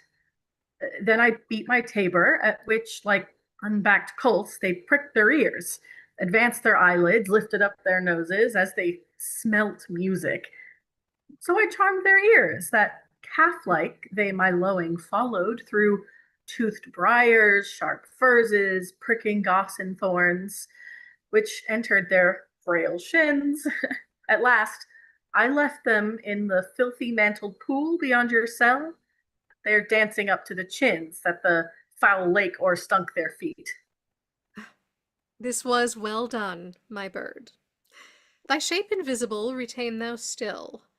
The trumpery in my house, go bring it hither, for stale to catch these thieves. I go. Exit. A devil.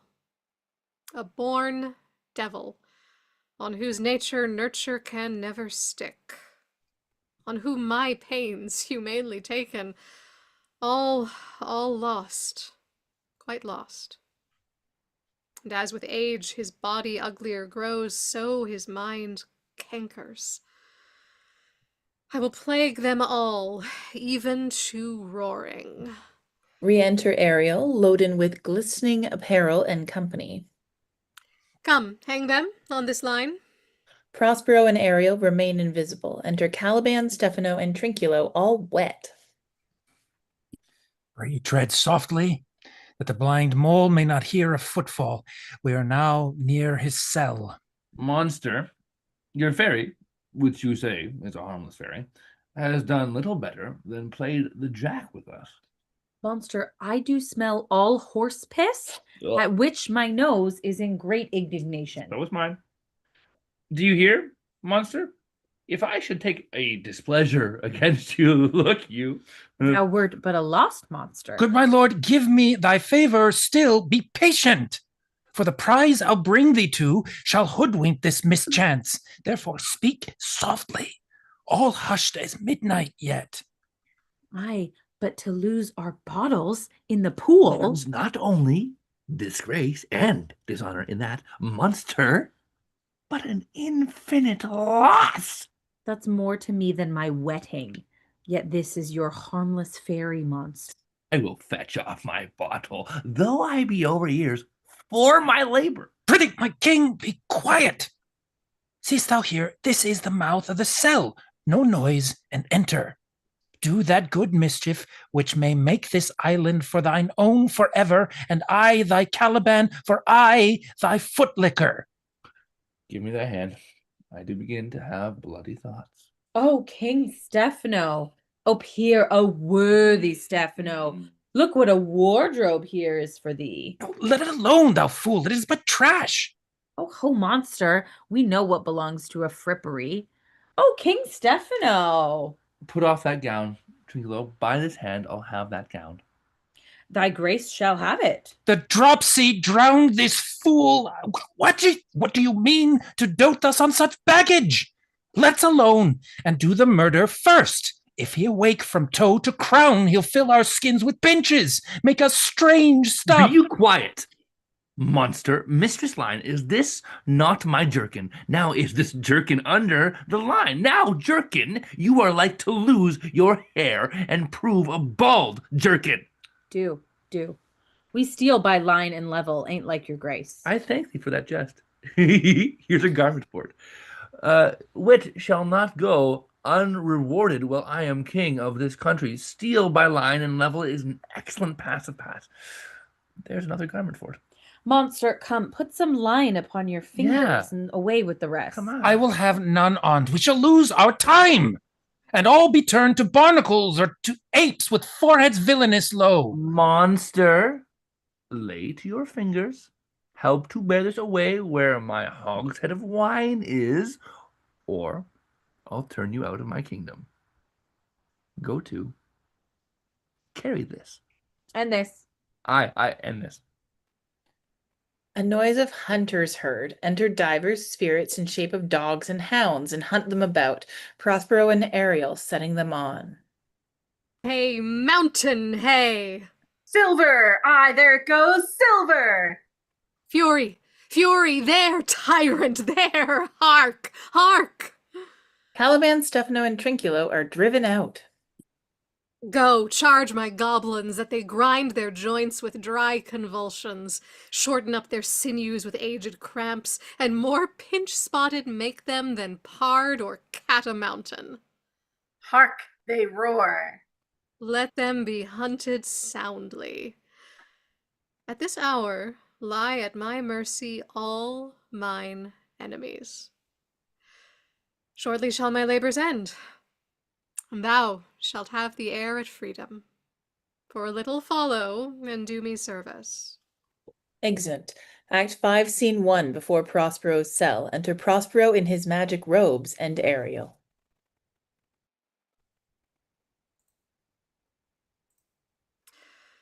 Now does my project gather to a head. My charms crack not, my spirits obey, and time goes upright with this carriage. How's the day? On the 6th hour, at which time, my lord, you said our work should cease. I did say so when first I raised the Tempest. Say, my spirit, how fares the king and his followers? Confined together, in the same fashion as you gave in charge, just as you left them, all prisoners, sir. In the lime grove, which weather fends your cell, they cannot budge till you release. The king, his brother, and yours abide all three distracted, and the remainder mourning over them, brimful of sorrow and dismay. But chiefly him that you termed, sir, the good old Lord Gonzalo, his tears run down his beard like winter's drops from eaves of reeds. Your charm so strongly works them that if now you beheld them, your affections would become tender. Dost thou think so, spirit? Mine would, sir, were I human. And mine shall. Hast thou, which art but air, a touch, a feeling of their afflictions, and shall not myself, one of their kind, that relish all as sharply, passion as they, be kindlier moved than thou art? Though with their high wrongs I am struck to the quick, yet with my nobler reason 'gainst my fury do I take part. The rarer action is in virtue than in vengeance. They being penitent, the sole drift of my purpose doth extend not a frown further. Go, release them, Ariel. My charms I'll break, their senses I'll restore, and they shall be themselves. I'll fetch them, sir. Exit. Ye elves of hills, brooks, standing lakes and groves, and ye that on the sand with printless foot do chase the ebbing Neptune and do fly him when he comes back, you demi-puppets that by moonshine do the green sour ringlets make, whereof the yew not bites, and you whose pastime is to make midnight mushrooms that rejoice to hear the solemn curfew, by whose aid, weak masters though ye be, I have bedimmed the moontide sun, called forth the mutinous winds, and twixt the green sea and azured vault set roaring war. To the dread rattling thunder have I given fire, and rifted Jove's stout oak with his own bolt. The strong-based promontory have I made shake, and by the spurs plucked up the pine and cedar. Graves at my command have waked their sleepers, oped and let 'em forth by my so potent art. But this rough magic I here abjure. And when I have required some heavenly music, which even now I do, to work mine end upon their senses that this airy charm is for, I'll break my staff, bury it certain fathoms in the earth, and deeper than did ever plummet sound, I'll drown my book. Solemn music. Re-enter Ariel before, then Alonso with a frantic gesture, attended by Gonzalo, Sebastian, and Antonio in like manner, attended by Adrian and Francisco. They all enter the circle which Prospero has made, and there stand charmed, which Prospero, observing, speaks. A solemn air, and the best comforter to an unsettled fancy, cure thy brains, now useless, boiled within thy skull. There stand, for you are spell-stopped. Holy Gonzalo, honorable man, mine eyes, even sociable to the show of thine, fall fellowly drops. The charm dissolves apace, and as the morning steals upon the night, melting the darkness, so their rising senses begin to chase the ignorant fumes that mantle their clearer reason. O good Gonzalo, my true preserver, a loyal sir, to him you followst, I will pay thy graces home both in word and deed. Most cruelly didst thou, Alonso, use me and my daughter. Thy brother was a furtherer in the act. Thou art pinched for't now, Sebastian. Flesh and blood, you, brother mine, that entertained ambition, expelled remorse and nature, who with Sebastian, whose inward pinches therefore are most strong, would here have killed your king. I do forgive thee, unnatural though thou art. Their understanding begins to swell, and the approaching tide will shortly fill the reasonable shore that now lies foul and muddy. Not one of them that yet looks on me, or would know me. Ariel, fetch me the hat and rapier in my cell. I will discase me, and myself present, as I was sometime Milan. Quickly, spirit, thou shalt ere long be free.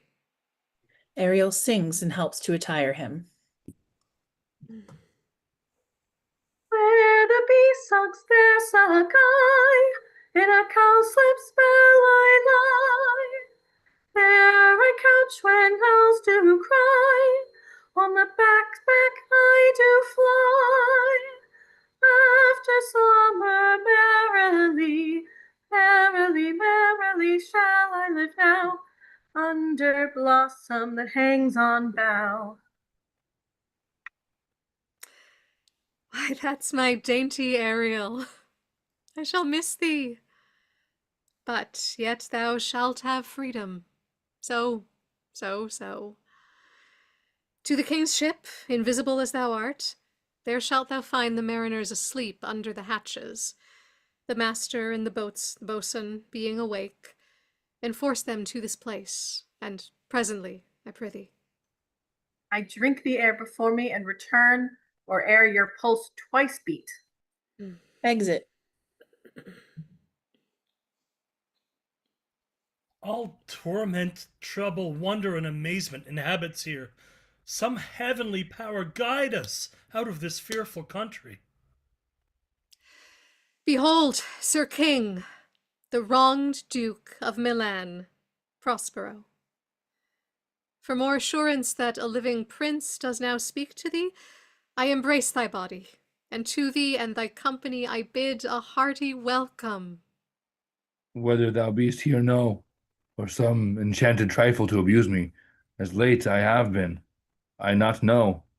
Thy pulse beats as of flesh and blood, and since I saw thee, the affliction of my mind amends, with which I fear of madness held me. This must crave, and if this be at all a most strange story, thy dukedom I resign, and do entreat thou pardon me my wrongs. But how should Prospero be living and be here? First, noble friend, let me embrace thine age, whose honor cannot be measured or confined. Whether this be or be not, I'll not swear. You do yet taste some subtleties of the isle that will not let you believe certain things. Welcome, my friends all. But you, my brace of lords, were I so minded, I here could pluck his highness's frown upon you and justify you traitors. At this time I will tell no tales. The devil speaks in him. No, for you, most wicked sir, whom to call brother would even infect my mouth, I do forgive thy rankest fault, all of them, and require my dukedom of thee, which perforce I know thou must restore. If thou beest Prospero, give us particulars of thy preservation, how thou hast met us here, who 3 hours since were wrecked upon the shore, where I have lost, how sharp the point of this remembrance is, my dear son Ferdinand. I am woe for it, sir. Irreparable is the loss, and patience says it is past her cure. I rather think you have not sought her help, of whose soft grace for the like loss I have her sovereign aid, and rest myself content. You the like loss? As great to me as late, and supportable to make the dear loss, have I means much weaker than you may call to comfort you, for I have lost my daughter. A daughter? Oh, heavens, that they were living both in Naples, the king and queen there. That they were, I wish, myself were mudded in that oozy bed where my son lies. When did you lose your daughter? In this last tempest. I perceive these lords at this encounter do so much admire that they devour their reason, and scarce think their eyes do offices of truth. Their words are natural breath. But howsoever you have been justled from your senses, know for certain that I am Prospero, and that very duke which was thrust forth of Milan, who most strangely upon this shore, where you were wrecked, was landed, to be lord on it. No more yet of this, for 'tis a chronicle of day by day, not a relation for a breakfast, nor befitting this first meeting. Welcome, sir, this cell's my court. Here have I few attendants, and subjects none abroad. Pray you, look in. My dukedom, since you have given me again, I will requite you with as good a thing. At least bring forth a wonder to content ye as much as my dukedom. Here Prospero discovers Ferdinand and Miranda playing at chess. Sweet lord, you play me false. No, my dearest love, I would not for the world. Yes, first score of kingdoms you should wrangle, and I would call it fair play. If this prove a vision of the island, one dear son shall I twice lose. A most high miracle. Though the seas threaten, they are merciful. I have cursed them without cause. Kneels. Now, oh, the blessings of a glad father compass thee about. Arise, and say how thou camest here. Oh, wonder! How many goodly creatures are there here? How beauteous mankind is! Oh, brave new world that has such people in it! 'Tis new to thee. What is this maid with whom thou wast at play? Your eldest acquaintance cannot be 3 hours. Is she the goddess that has served us and brought us thus together? Sir, she is mortal, but by immortal province she is mine. I chose her when I could not ask my father for his advice, nor thought I had one. She is daughter to this famous Duke of Milan, of whom so often I have heard renown, but never saw before, of whom I have received a second life and second father. This lady makes him to me. I am hers. Oh, and oh, how oddly will it sound that I must ask my child forgiveness. There, sir, stop. Let us not burthen our remembrance with a heaviness that's gone.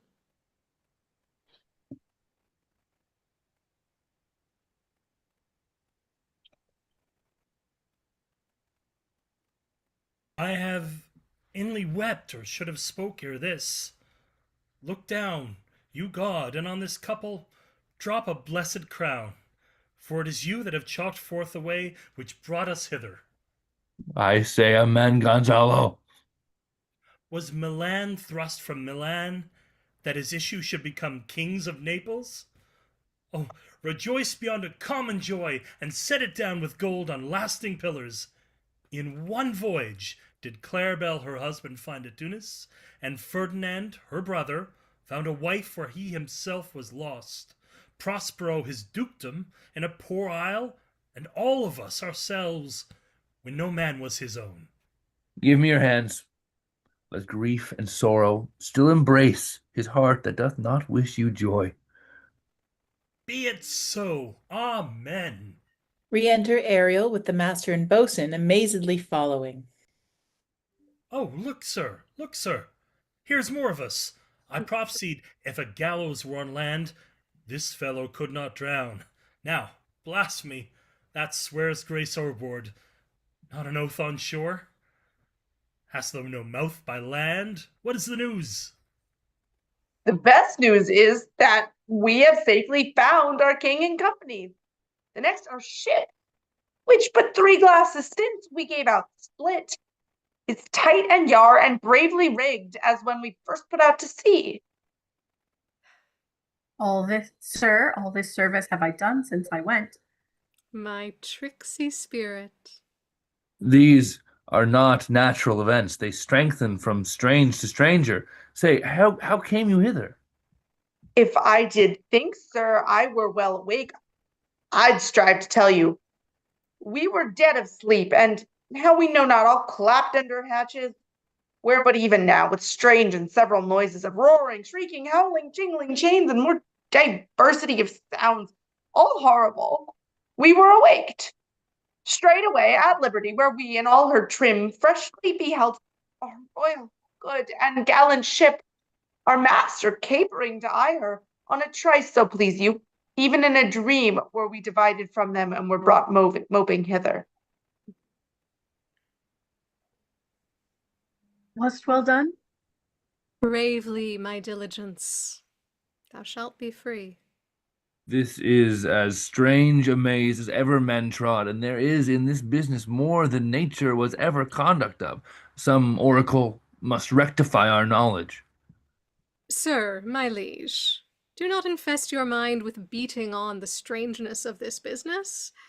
At picked leisure, which shall be shortly, single I'll resolve you, which to you shall seem probable of every these happened accidents. Till when, be cheerful, and think of each thing well. Come hither, spirit. Set Caliban and his companions free. Untie the spell. Exit Ariel. How fares my gracious sir?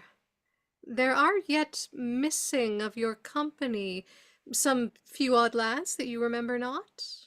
Re-enter Ariel, driving in Caliban, Stephano, and Trinculo in their stolen apparel. Every man shift for all the rest, and let no man take care of himself, for all is but fortune. Coraggio, bully monster, coraggio! If these be true spies, which I wear in my head, here's a goodly sight. Oh, Setebos, these be brave spirits indeed. How fine my master is! I am afraid he will chastise me. What things are these, my lord Antonio? Will money buy them? Very like. One of them is a plain fish, and no doubt marketable. Mark but the badges of these men, my lords, then say if they be true. This misshapen knave, his mother was a witch, and one so strong that could control the moon, make flows and ebbs, and deal in her command without her power. These three have robbed me. And this demi-devil, for he's a bastard one, hath plotted with them to take my life. 2 of these fellows you must know and own. This thing of darkness, acknowledge mine. I shall be pinched to death. Is not this Stephano, my drunken butler? He's drunk now. Where had he wine? And Trinculo is reeling ripe. Where should they find this grand liqueur that hath gilded him? How camest thou in this pickle? I have been in such a pickle since I saw you last that I fear me will never out of my bones. I shall not fear fly blowing. Why? How now, Stephano? No, touch me not. I am not Stephano, but a cramp. You'd be king of the isle, sirrah? I should have been a sore one then. This is a strange thing as ever I looked on. He is as disproportioned in his manners as in his shape. Go, sirrah, to my cell. Take with you your companions. As you look to have my pardon, trim it handsomely. Aye, that I will. And I'll be wise hereafter, and seek for grace. What a thrice double ass was I to take this drunkard for a god, and worship this dull fool. Go to, away. Hence, and bestow your luggage where you found it. Or stole it, rather. Exeunt Caliban, Stephano, and Trinculo. Sir, I invite your highness and your train to my poor cell, where you shall take your rest for this one night, which part of it I'll waste with such discourse as, I not doubt, shall make it go quick away. The story of my life and the particular accidents gone by since I came to this isle. And in the morn I'll bring you to your ship, and so to Naples, where I have hoped to see the nuptial of these our dear beloved solemnized, and thence retire me to my Milan, where every third thought shall be my grave. I long to hear the story of your life, which must take the ear strangely. I'll deliver all, and promise you calm seas, auspicious gales, and sail so expeditious that shall catch your royal fleet far off. My Ariel, chick, that is thy charge. Then to the elements be free, and fare thou well. Please you, draw near. Exeunt. Now by my charms are all o'erthrown, and what strengths I have's mine own, which is most faint, now 'tis true. I must be here confined by you, or sent to Naples. Let me not, since I have my dukedom got, and pardoned the deceiver, dwell in this bare island by your spell, but release me from my bands, with the help of your good hands. Gentle breath of yours my sails must fill, or else my project fails, which was to please. Now I want spirits to enforce, art to enchant, and my ending is despair, unless I be relieved by prayer, which pierces so that it assaults mercy itself, and frees all faults. As you from crimes would pardoned be, let your indulgence set me free.